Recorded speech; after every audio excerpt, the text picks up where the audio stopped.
Hi, this is Lexon, and in this video I'll show you how to play Viper like a pro. There won't be no bullshit advice, only the most up-to-date and practical things. Also next month I'm preparing a trios guide as previously discussed. Right now, Viper is not a hard meta solo character, as Akos, Walda, Zai and Feria are certain picks in tournament. However, it is definitely a viable option for the 5th hero you need to play when considering character points. As for the ability choice, F3 and V3 are a must. F3 gives you high burst damage and puts a 7-second healing reduction debuff on the enemy, while granting you golden focus. While V3 prevents enemies from ulting and using grapples, while you are freely able to move.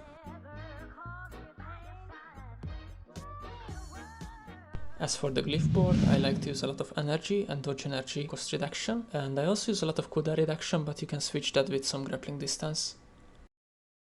To be efficient, we need to understand our character's properties first. As I said before, Viper is an extremely strong 1v1 character, but it also requires you to finish off people fast.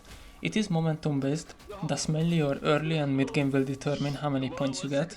If you manage to scale up early, you can have insane pop-off games, but if you cannot, you will most likely be focused out.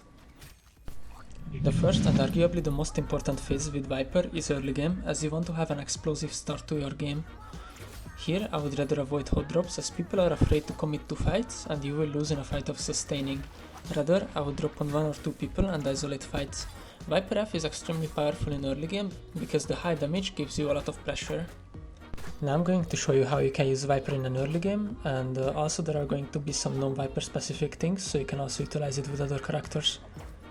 It's important to remember that when you get low you can look for armor swaps that can grant you quick resets in fights. And also some other thing that I want to show here is how I engage with Viper F. This gives you the initiative and also prevents enemies from resetting. As for the second fight, it shows well how you can use Viper F to iframe abilities and avoid stagger and also quickly turn around fights.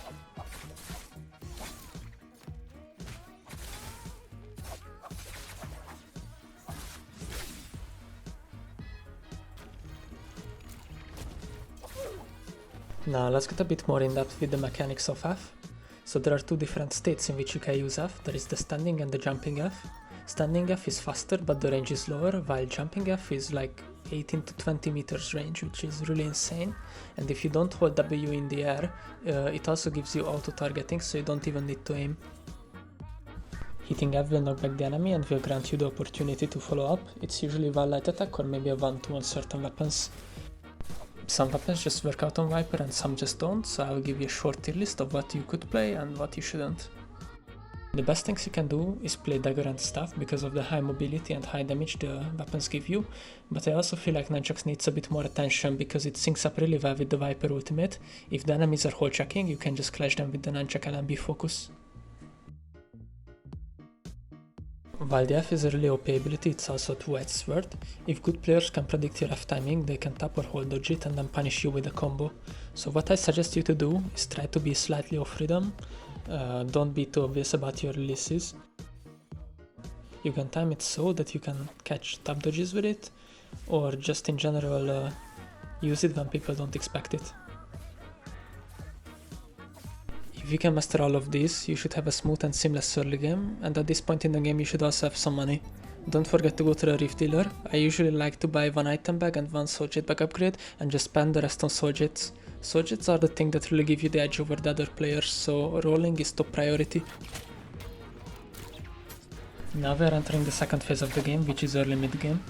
Viper is really weak to third parties, so the best thing you can do is isolate 1v1s and just third party. If there are multiple people around, you should avoid fighting.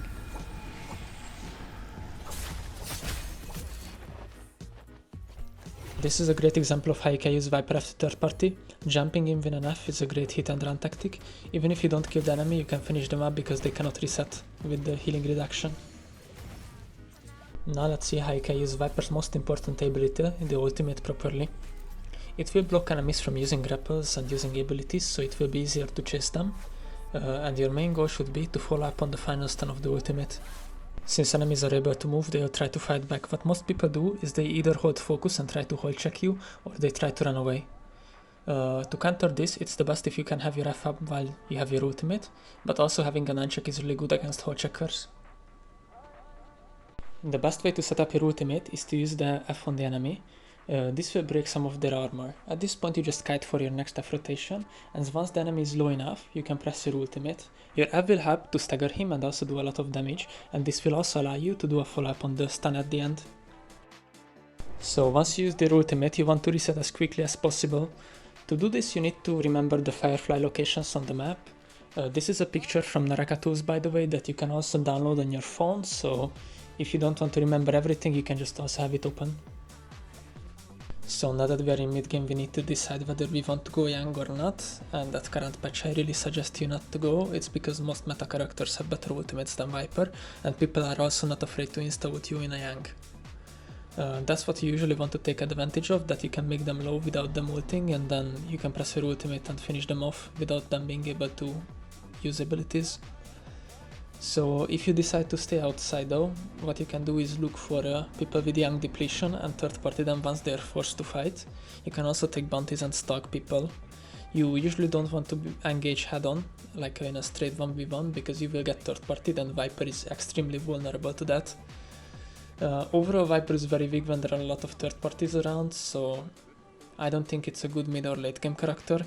Of course you can make it work, but you're at a slight disadvantage to anyone else.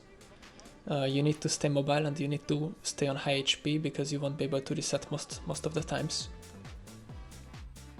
And finally, if you manage to stay alive until late game, probably the best thing you can do is just stay almost full HP all the time. But once you have your F up, you can try to hit it on other people, and then hopefully the lobby will turn on them instead of you. Overall, you're in a very weak position because once you lose your armor, everyone will focus you because you don't have any abilities to reset. So that's why it's important to hide, stay sneaky, and stay full HP. Viper is the character that can be best described by being a glass cannon. It has insane offensive potential, but it's lacking in the defense department. If you are still watching the video, I would like to thank you for staying with me. Please leave a like and leave a subscribe. I'll also make future guides, so stay tuned. Peace out.